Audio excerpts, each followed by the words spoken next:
Salutare! Suntem din nou în Praga, încă o dată la Mama Shelter. Mama wishes you good fortune. Și de data asta ne concentrăm pe GT3 Touring. Și da, am pornit-o și am văzut că este PDK. Nici de data asta n-am apucat să văd și eu cum este celebra manuală cu 6 trepte de la Porsche, de pe modelele GT. Aia, poate o să prind una cu 7 trepte, dar până atunci ne bucurăm de Touring. Dacă ești BMW, Touring înseamnă break. Dacă ești Porsche, Touring înseamnă că dai aripa jos de pe GT3. Este ceva deosebit, e modelul GT3 pe care eu mi l-aș cumpăra, deși îmi place și cum arată cu aripă. E modelul care este mai pretat utilizării cotidiene, dar cu toate astea e același motor, aceleași suspensii, nu ai chiar aceeași aerodinamică pe circuit, dar arată demențial. Eu am mai prezentat GT3 pe canal, acum o să ne concentrăm pe diferențe și dacă nu intru în toate detaliile, pentru că eu în seara asta, chiar dacă voi vedeți clipurile diferite, eu filmez GT4 RS, GT3 Touring și Taycan în aceeași seară, în aceeași zi, în aceeași seară. Mai puțin și vine apusul și trebuie să mă grăbesc. Condusul cu toate se întâmplă a doua zi. Asta în timeline-ul meu, nu al vostru. Deci, noul 911 GT3 Touring, a doua generație de Touring. Au făcut-o pentru că au văzut că succes au avut cu 911R și au zis, stai mă, că dacă vreți, facem mai multe. Și asta este. Mașini cu Luci Popa de la Praga începe.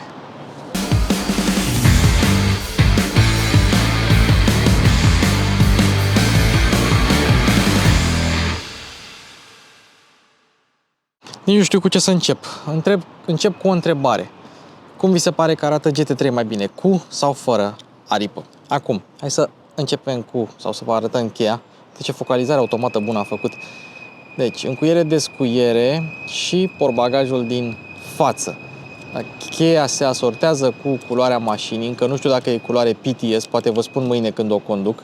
GT3 Touring și după cum observăm, asta e cheia de GT4 RS, care e acolo și asta are și portbagaj spate. Se deschide în spate la 911, însă având motorul în spate, nu mai avem portbagaj în spate. O să vedem un pic mai târziu ce are. Ce împarte GT3 Touring cu GT3-ul normal? În primul rând, motorul, dar despre asta vom vorbi ceva mai târziu. Suspensia, double wishbone pe față, e primul 911 de stradă care are double wishbone pe față. Acum sunt 3, Touring, GT3 și GT3 RS și probabil și viitorul GT2 RS va fi tot așa.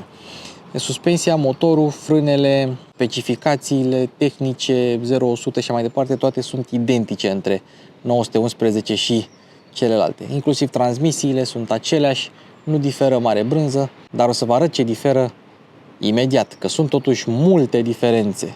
Pentru ochiul cunoscătorului sunt mereu multe. Partea frontală, în principiu, este cam aceeași. Însă la bara față acolo în jurul grilei avem bara vopsită. La GT3-ul normal este plastic negru, așa cum regăsim și pe splitter, cum regăsim acolo. Deci, țineți minte, dacă vedeți un GT3 cu bara vopsită, este automat Touring. A plouat pe mașini, de asta sunt așa. Farurile X-Lite PDLS Plus, Porsche LED Matrix System, poți să le numești cum vrei tu. Porsche LED Matrix, X-Lite, PDLS Plus, Porsche Dynamic Light System Plus, cum vrei tu. Acum, am luat cheia și ce interesant este că avem semnalizările odată în bară și odată în aripă. Nu avem semnalizare nici în far, nici în oglindă, așa cum vedem la mașinile normale. Exact asemenea lui GT3, avem radiator aici în față cu grilaj din acesta metalic, însă celelalte modele de 911 nu au așa ceva. Evident, GT3 RS are, GT3 are, dar cele normale nu au. Împreună vom descoperi portbagajul lui GT3. Apropo, emblema este una de Porsche normală, fizică, nu este upți-build așa cum este la RS-uri. Sper că ați văzut deja clipul cu GT4 RS, că pe ăla l-am pus primul. Portbagajul cam 132 de litri, dacă nu mă înșel. Îmi place că au încercat să arate un 911 aici sau un Porsche acolo, deși pe triunghi scrie Audi. Două branduri sub aceeași umbrelă, să zicem. Și am zis în clipul cu GT4 RS că vă arăt capota și de la GT3. Este și ea foarte ușoară, mai ușoară cea din fibră de carbon de la GT4 RS și asta e ușoară, însă asta este acoperită, nu, asta este din plastic ranforsat cu fibră de carbon, nu e din fibră de carbon 100%. De asta e un pic mai grea, dar tot ușoară este, foarte, foarte ușoară. Hai să o luăm de la exterior la interior. Gumele 255-35-20 față, 315-30-21 spate, Pirelli pe 0. Interesant. Și avem și NA1 acolo. N-ul înseamnă că este produs original pentru Porsche. Jantele arată demențial, sunt vopsite, poți plăti ca să le vopsești, evident. Frânele sunt aceleași care sunt și pe GT4 RS, adică de oțel, cum le avem aici, 408 mm 6 pistonașe față, 380 mm 4 pistonașe spate. Dacă vrei ceramice, 410 mm 6 pistonașe față, 390 mm și 4 pistonașe pe spate. Și dacă am zis că tot o luăm de la exterior la interior, avem jantele astea center lock. Suspensia adaptivă este în standard la GT3 și la GT3 Touring, dacă nu mă înșel, de fapt la amândouă. Avem center lock wheels, adică un singur prezon central, desface acest căpăcel și asta este cheia. Ați mai văzut o dată o cheie. Deci desfaci căpăcelul, eu n-am putut să desfac căpăcelul, că vă arătam, dar nu vreau să-l stric. Bagi cheia și doar cu cheie dinamometrică fără pistol. Deci doar cu cheie dinamometrică se deschide. Am văzut la competiții că se folosesc pistoale, aia pentru că se grăbesc și nu îi deranjează dacă se strică prezoanele. Însă, pentru mașina de stradă se folosește o cheie dinamometrică destul de strong. Și nu știu dacă nu scrie pe interior, dar scrie, sigur, manualul utilizatorului câți newton-metri trebuie să pui pe cheia dinamometrică astfel încât să îți meargă. Două lucruri mai vreau să vă mai spun. Chiar nu știu de ce are Pirelli pe 0, probabil că sunt două opțiuni. Eu știu că Porsche lucrează cu Michelin, am mai văzut GT3 Touring cu Michelin, nu știu. O să mă mai interesez de chestia asta și dacă vrei etriere vopsite în negru, trebuie să plătești câteva sute de euro în plus. Eu aș lua mașina într-o culoare țipătoare. Cum vi se pare vouă culoarea asta? Griul ăsta închis așa șobolan. Eu aș lua mașina într-o culoare țipătoare, într-un PTS, cum e Pikachu acolo. Jante tot așa vopsite, ceva mai curajos. Jantele astea aurii sunt destul de drăguțe, dar etrierele nu le-aș lăsa deloc în culoarea neagră. Hai să vă arăt un detaliu interesant. Avem bușonul opțional. Pardon, nu avem bușonul opțional, avem bușonul standard de plastic. Dacă vrei unul cu ceva metal în el, costă câteva sute de euro și l-ați văzut la GT3, la GT4 RS. Este bușonul pe care poți să-l iei și pe GT4 RS.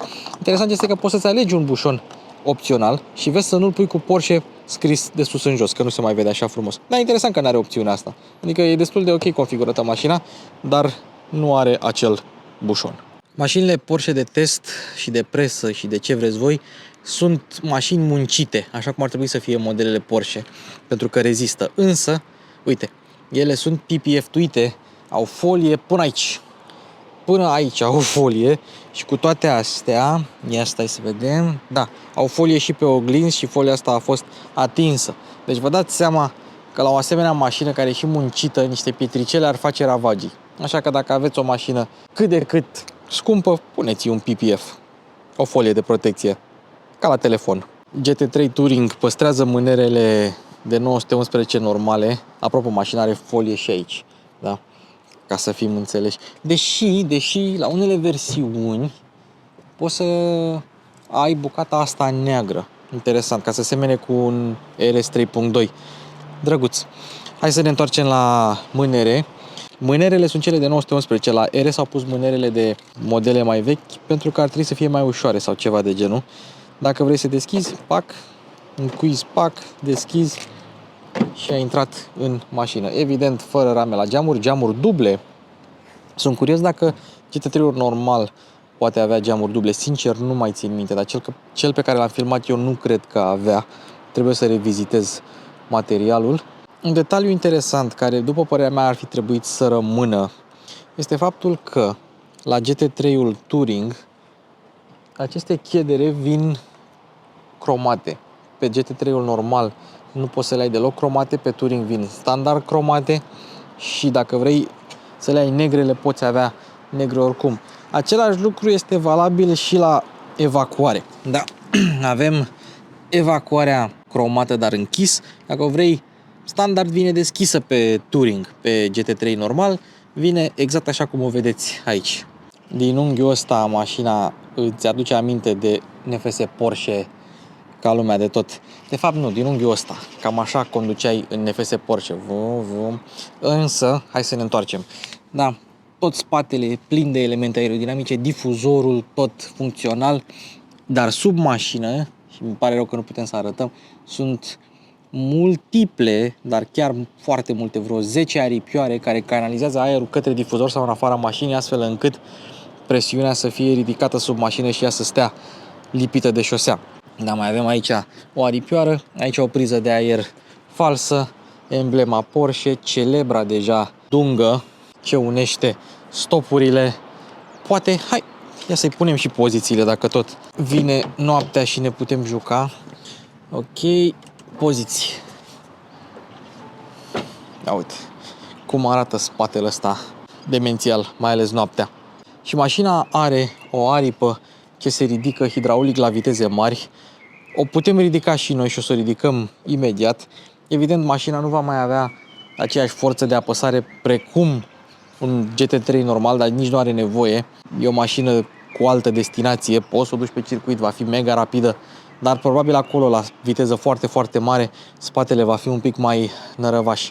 Ia, hai să vedem dacă putem să ridicăm aripa. Și asta e mașina cu aripa declanșată. Acum știu că arată bine așa, dar cumva nu mai are forma aia de 911.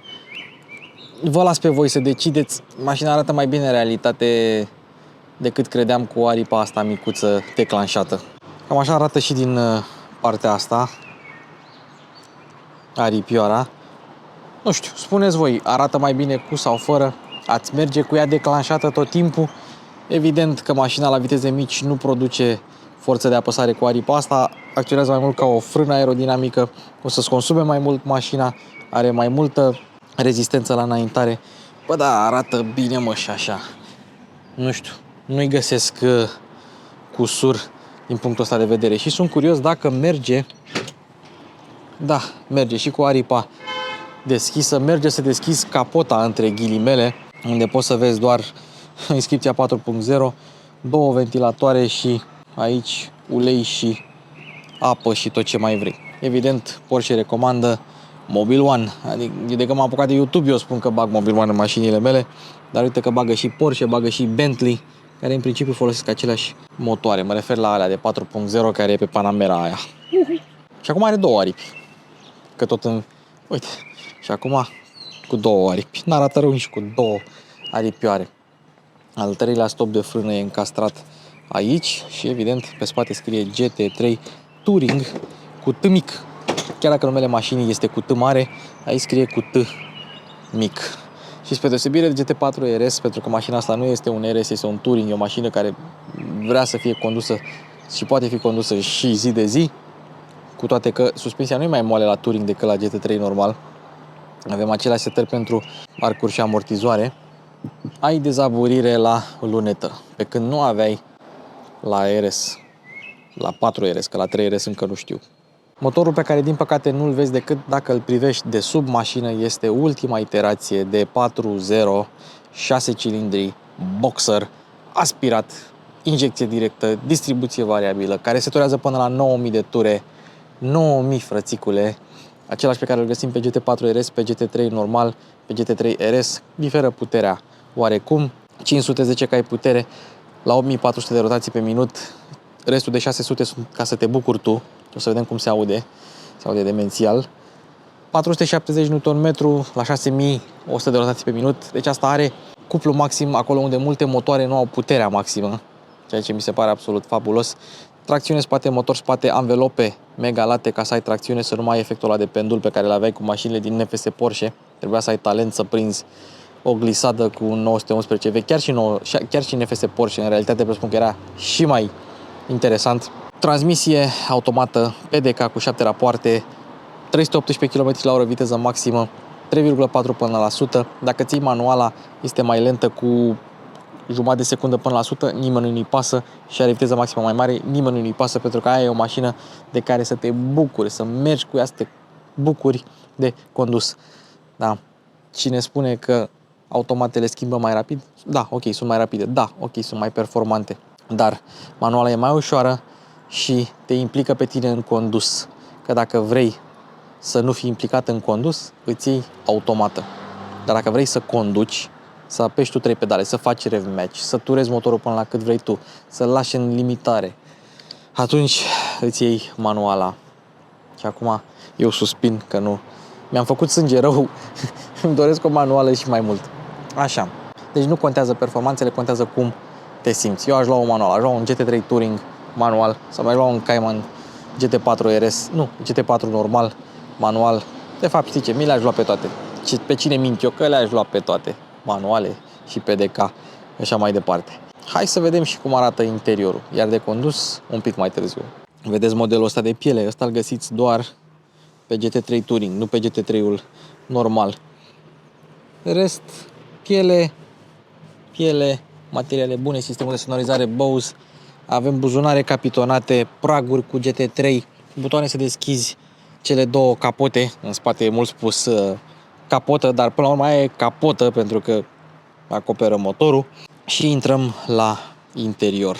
Asta chiar că e configurată pentru confort, volanul de piele, scaunele confort, nu sunt cele sport, dar toate scaunele de GT3 Touring au, uite aici, textil.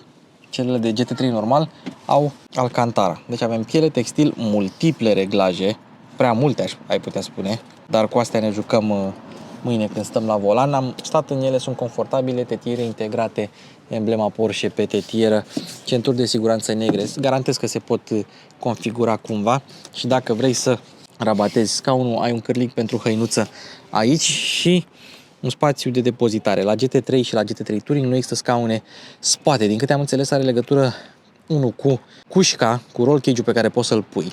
Dar dacă nu ai roll cage, nu ai nici scaune spate, pentru că e foarte greu să omologheze scaunele astea față în cazul unui accident, pasagerii să lovească scaunele astea, să fie omologate și mai bine nu le mai omologhează pentru 4 persoane și pun scaune speciale pe GT3 și GT3 Touring și GT3 RS și ai portbagaj în spate cu mochetă.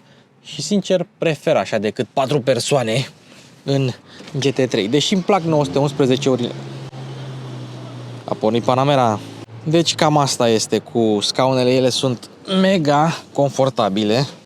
Mult mai confortabile decât scaunele din GT4 RS și poți să le selectezi cum vrei tu. Suport lombar. Ai absolut toate reglajele de care te-ai putea folosi.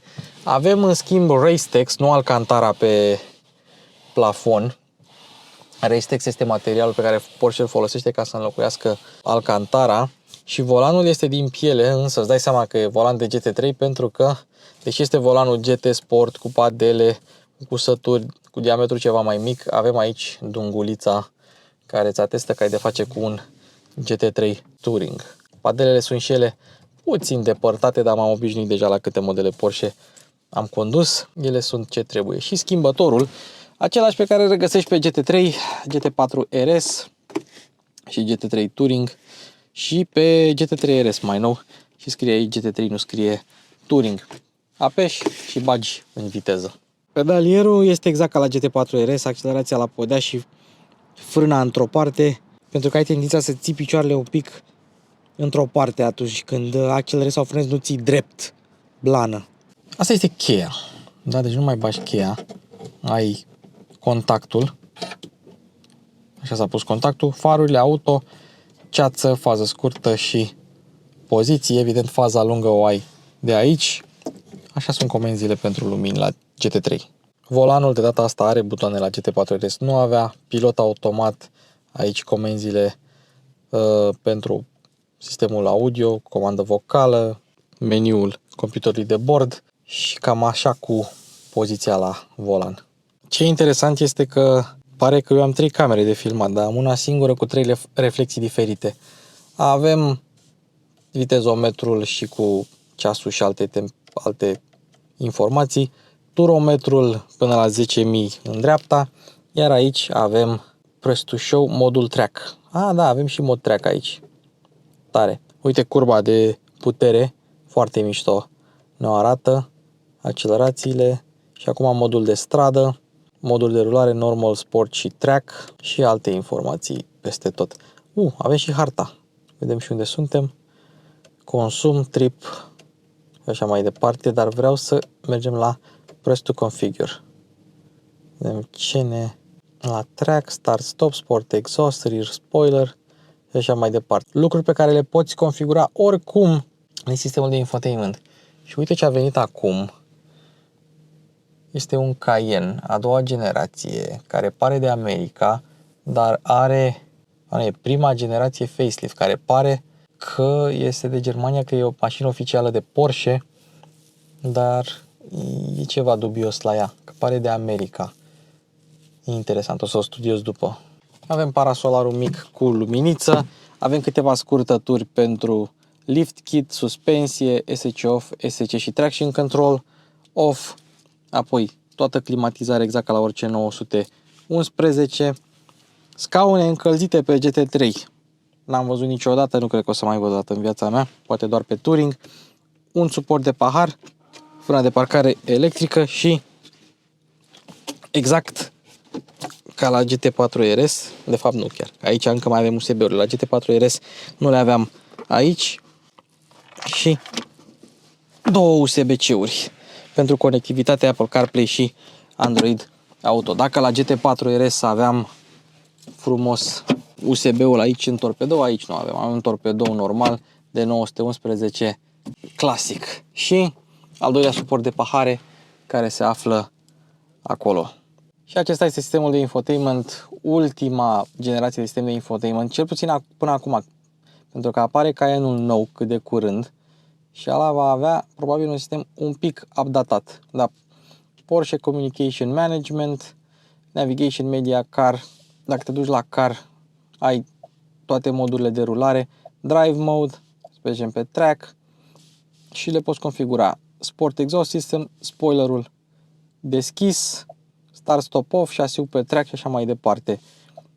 Computerul de bord se află aici și câteva funcții de confort. Lumini ambientale, scaunul șoferului, unde vrei să fie mai caldă încălzirea în scaune, în spătar sau în șezut, hai să o lăsăm normal. Probabil mâine dimineață la 8 când o să plecăm o să fie nevoie de ele. E încă frig aici în Praga.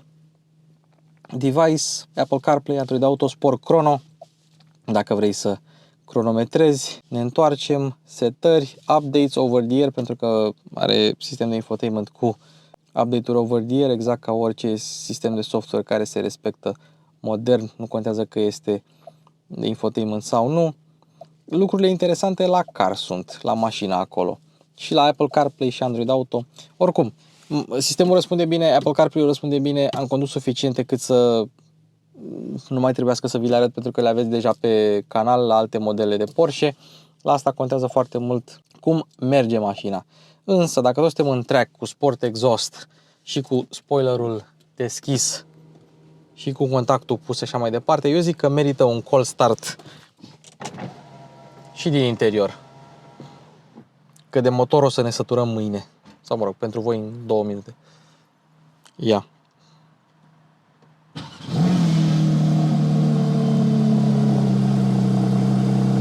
Și da, mașina tremură, vibrează. O simți. GT3-ul este o mașină nefiltrată, adică ai un pic de antifonare, nu foarte multă. Probabil ai mai multă în touring decât în GT3, dar nu garantez. Însă sigur va exista un Speedster de 992 cum a existat cu 991, astfel încât să auzi motorul ăla mai tot timpul. Și așa se aude mașina cu evacuarea sport și cu geamurile deschise, că din afară ați auzit-o de la început. Ce să mai? Și zic să mergem să o și conducem. Că asta e tot ce contează la mașinile astea. Că eu n-am avut norocul de drumul virajat. Vă arăt așa un pic ce drum avem din dreapta.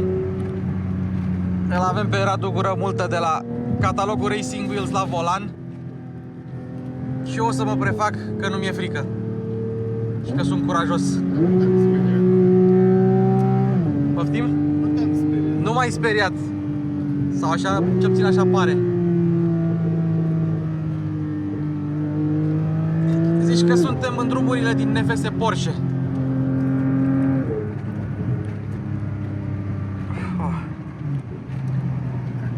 Cam tot drumul a fost așa, cu urcări, cu coborâșuri, cu pace de păr, apă în stânga, deal în dreapta, copaci între.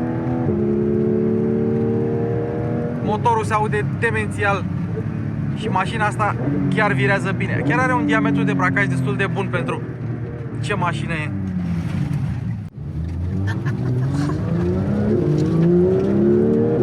Râușoare, râulețe pe șosea.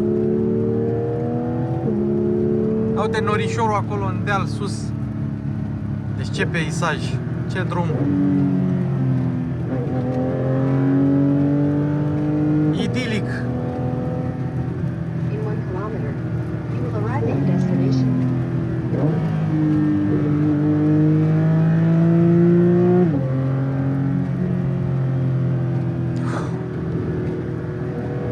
În curând trebuie să schimbăm mașinile. Dar am vrut să vă arăt și vouă drumul ăsta, pe care probabil o să-l vedeți în clipul cu GT4. Sau l-ați văzut deja. Chiar dacă e aglomerat, am prins un tunel și voiam să vă arăt cum se aude motorul în tunelul ăsta. E absolut fabulos.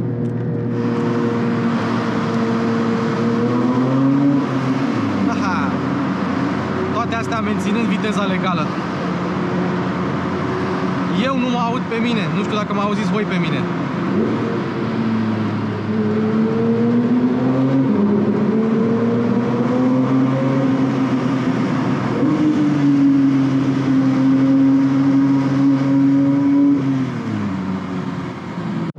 Într-adevăr, vremea nu ține cu noi, dar măcar acum aprindem un pic de autostradă și mergem la viteza legală.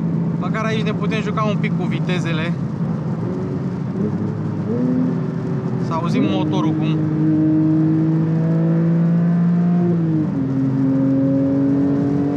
cum sună la turații ceva mai mari. Problema este că trebuie să-i dai a doua sau a treia dacă vrei să auzi tot motorul.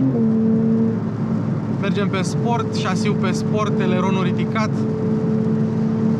și nu avem ce să facem decât să mergem un pic, să ne bucurăm de trepte așa. Uite, în mod normal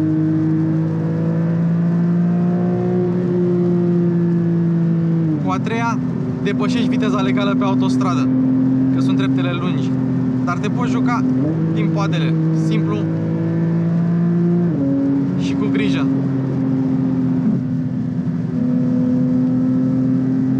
E un pic înfricoșător, trebuie să recunosc, dar asta e. O să ieșim de pe autostradă puțin mai târziu și o să vedem ce poate mașina pe niște viraje. Mult zgomot de admisie, motorul auzi în spatele tău, pedala de accelerație e grea, exact ca la GT3, pedala de frâne e grea, exact ca la GT3. Trebuie să-i dăm și noi o dată 9000 să vedem cum e.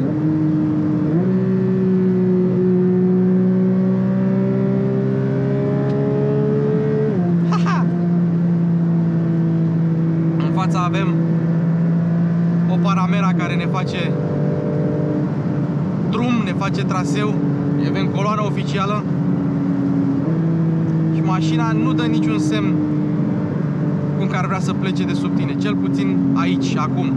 În fața e și GT4 RS-ul, mergem în coloană. Direcția e grea, exact ca la GT3, dar de data asta avem piele. Cutia demențial schimbă. Și n-ai cum să te saturi de sunetul ăsta, efectiv, nu ai cum. Mă bucur că avem scaunele astea confortabile, cu multiple reglaje, nu sunt alea scoică, pe care o să le avem în GT4 RS.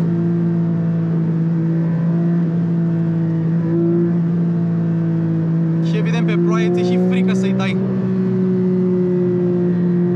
de tot. Aha. porțiunea asta va fi mai mult de autostradă și la viteze mici prin oraș. Am simțit puntea asta față cu Double Wishbone, care virează într-un mod rar întâlnit.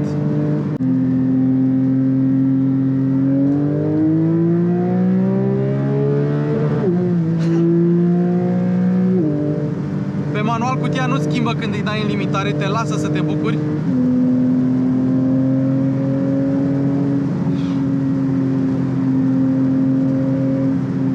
E foarte greu să te concentrezi în a conduce, a ține pasul cu restul mașinilor și a și vorbi.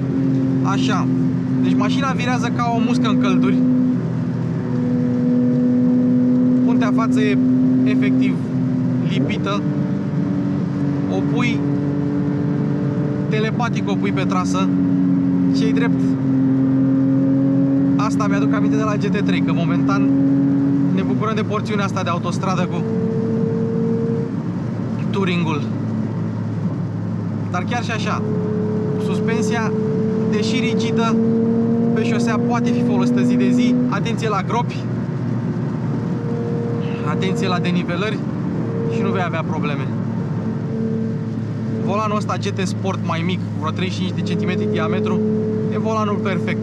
Observăm că Porsche nu le face teșite, le face tot rotunde. Așa ar trebui să fie un volan. Așa sunt toate volanele de curse. Și padelele au click-ul ăsta satisfăcător. De fapt, tot are un click satisfăcător. Dacă vrei să schimbi de la schimbător, o poți face. Sau din padele. Sincer, e mai satisfăcător din schimbător.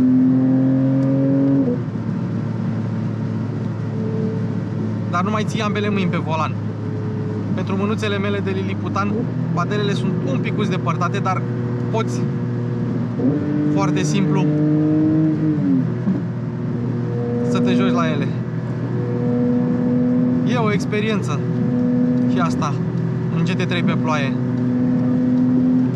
Vreau spun că e și mai și în 4RS.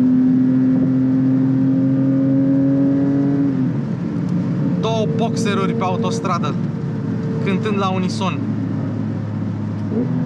Că treptele sunt destul de apropiate, deci dacă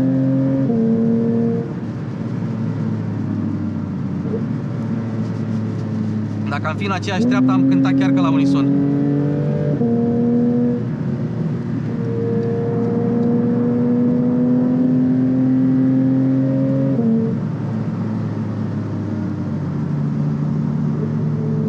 Se și aude evacuarea de la 4RS.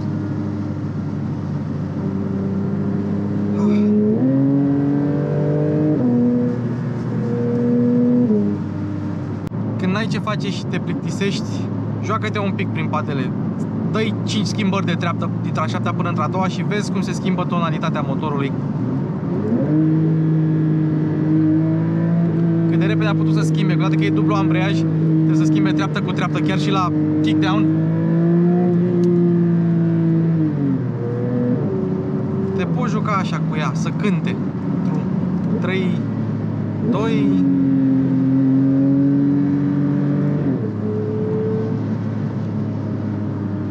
Dar e complicat. Îmi pare rău că plouă, dar chiar și așa, e o experiență. Și pedala de frână e tare. Trebuie să apeși exact câtă forță ai nevoie ca mașina să se oprească. Nu avem ceramicele.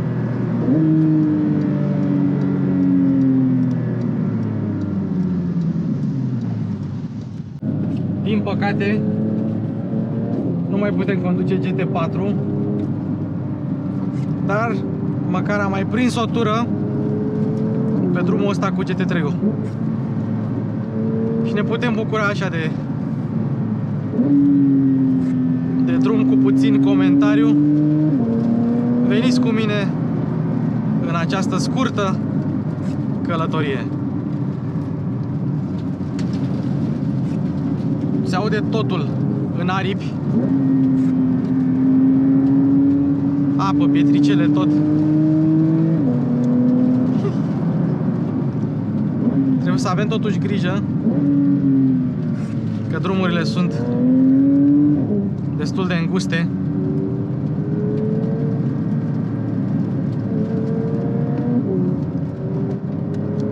Mașina se simte mult mai mică. Din afară pare mare, se simte mică, ușoară. Și trebuie să ai grijă la ieșirea din viraj că te mănâncă dacă accelerezi prea tare. Cu toate că avem pe zerourile astea de 315 pe față. Și culmea, chiar prefer pe drumul ăsta să merg din schimbător și nu din padele. Mă simt ca la raliu. Atenție la pietricele.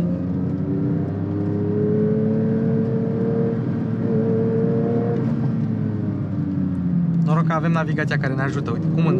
Opa! Ha, ha, ha!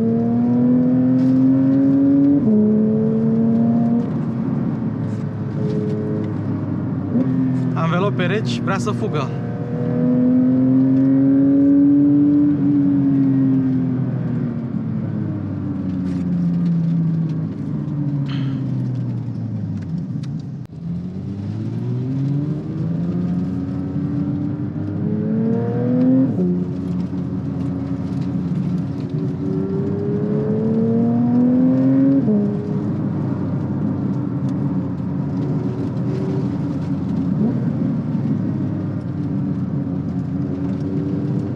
Virajele le iei fără efort. Și poziția la volan e efectiv perfectă. Pentru astfel de drumuri, parcă mai bine stă un Touring ceva mai docil. Dar atunci când ai nevoie de putere și de zgomot, le poți avea. Schimbătorul e la câțiva centimetri de volan, ceea ce înseamnă că e foarte ușor de ajuns la el să pui mâna înapoi pe volan.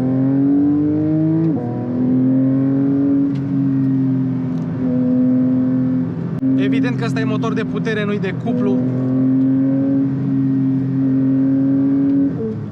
Dar chiar și așa.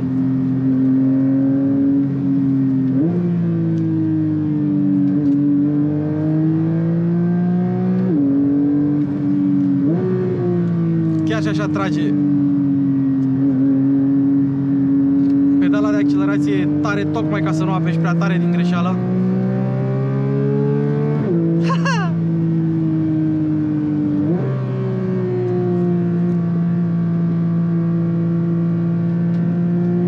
Și pe măsură ce mergi cu mașina îți dă din ce în ce mai multă încredere.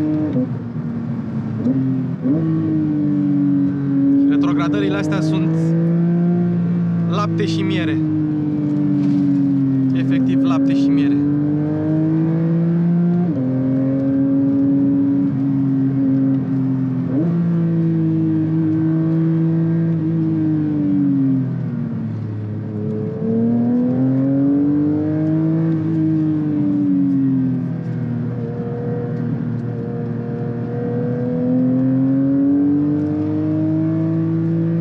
Pe o vreme ca asta trebuie să o mângâi.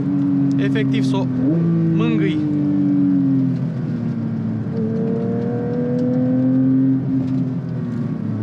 Și frânele. Hop. Trebuie să-i așteptăm pe cei cu Panamera.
Pe măsură ce mergi cu mașina, începi să capeți mai multă încredere în ea.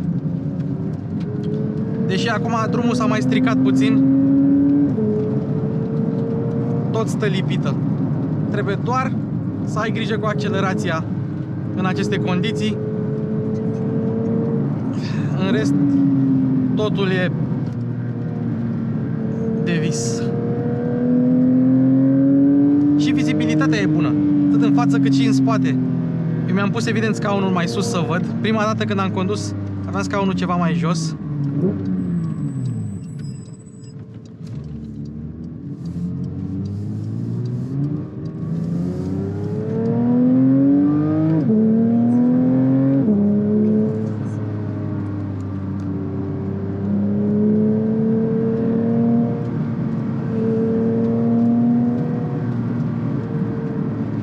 Foarte mișto peisajul. Pe jos copacii erau verzi.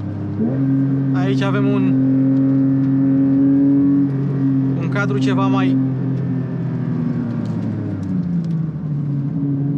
Uite cum virează, băi frate. Hop. Aici avem un cadru mai arămiu așa. Și drumul ăsta îngust e... Parcă e din NFS Porsche, efectiv, parcă e din NFS Porsche.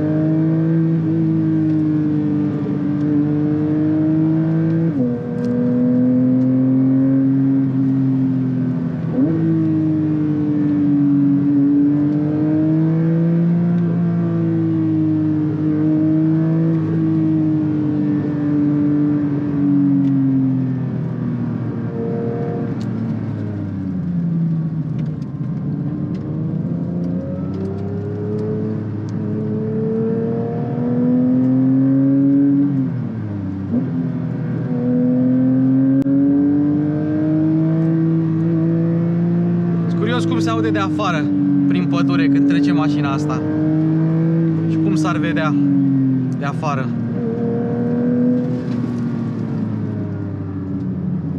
Chiar sunt, opa. Răspunsul la pedale atât de bun încât e normal că atunci când apeși accelerație imediat să vrea să plece. Asta e un lucru bun pentru că te înveți cu ea și știi cât să-i dai astfel încât să o modulezi din accelerație.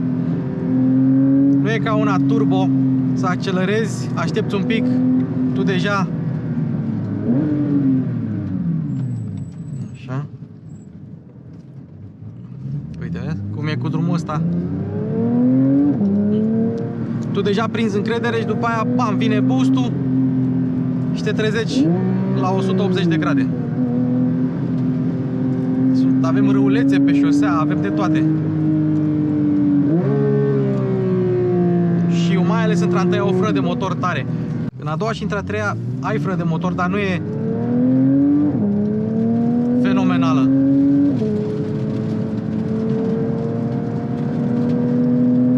Uite, între a treia, da? Bine, suntem și în urcare. Și acum a doua. E o frână de motor exact așa cum trebuie, doar să ajute frâna fizică a mașinii, nu să te și încetinească. Nu e ca regenerarea la o electrică.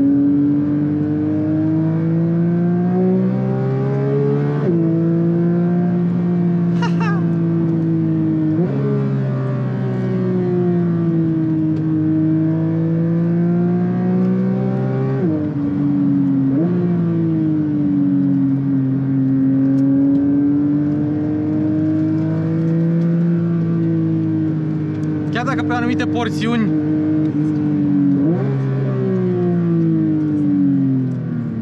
pe anumite porțiuni drumul a fost ceva mai bumpy, pe porțiunea asta e curat ca lacrima. Ca lacrima. Și ce e interesant, chiar și pe ploaie, am văzut mașini care curăță drumurile astea. La noi nu prea o să vezi chestia asta.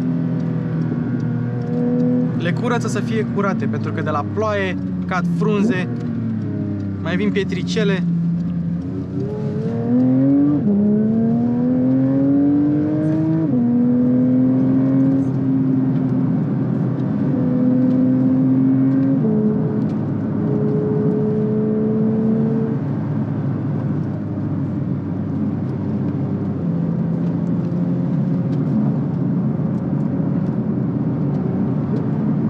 Au și cechii drumurile lor.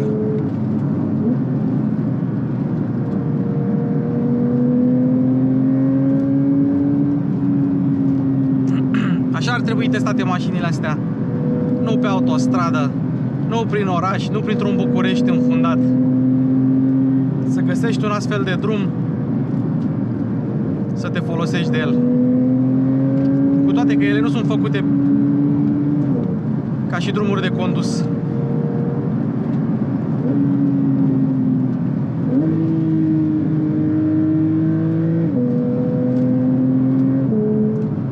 Ce am observat și la GT3 și la asta, la Touring, e că dacă ai urme pe șosea, mașina tinde să le urmărească și să se miște, să fie volanul foarte mobil în mâinile tale. Dacă îl ții tu corect, nu o să mai fie nicio problemă. Dar simți cum te trage așa. Și nu trebuie să virezi brusc în astfel de condiții, pentru că mașina, când ai virat, orice milimetru schimbă traiectoria.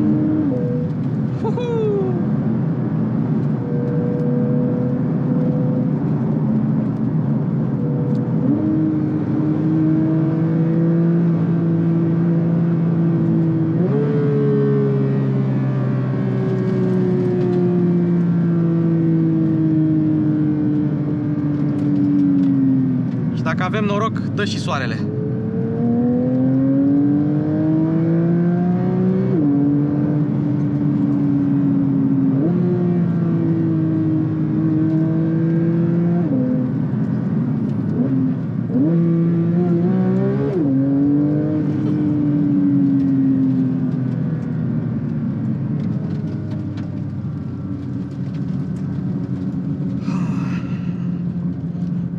Am ajuns și în localitățile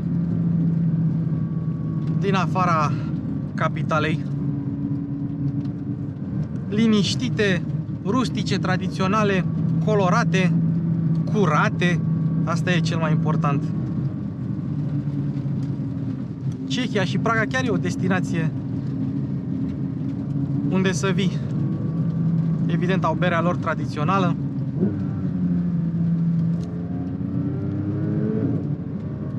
Au multe lucruri ce merită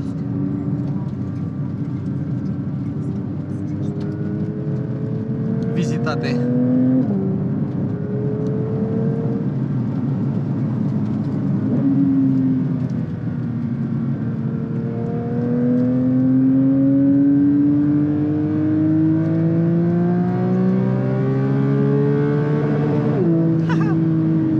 Îmi place că limitatorul nu e fix. Nu-ți blochează turația. Și face tu. Dar ce sunet! Băi, ce sunet! Uite, începe să dea soarele, începe să se usuce asfaltul.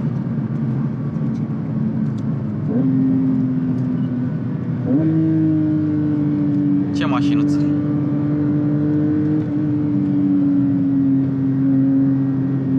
Când o să trecem toți la electrice, probabil că o să ne pară rău. Dar ne bucurăm și noi cât mai putem acum.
Peisaj de vis.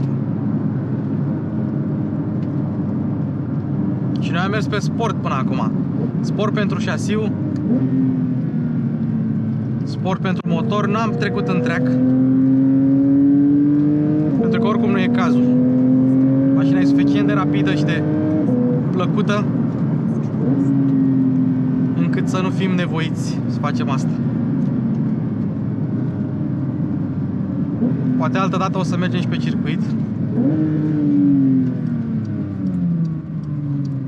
O să fie alta situația.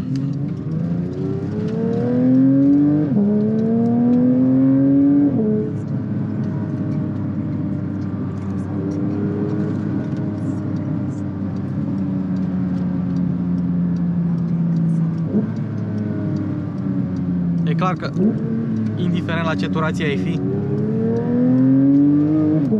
motorul îți oferă și răspuns, și sunet, și tot. Și dacă ți se pare sunetul prea tare, evident că poți configura din PCM, din Porsche Communication Management. Nu mai avem butoane fizice pentru evacuare, avem buton fizic pentru suspensie și pentru lift kit, că și mașina asta are lift kit.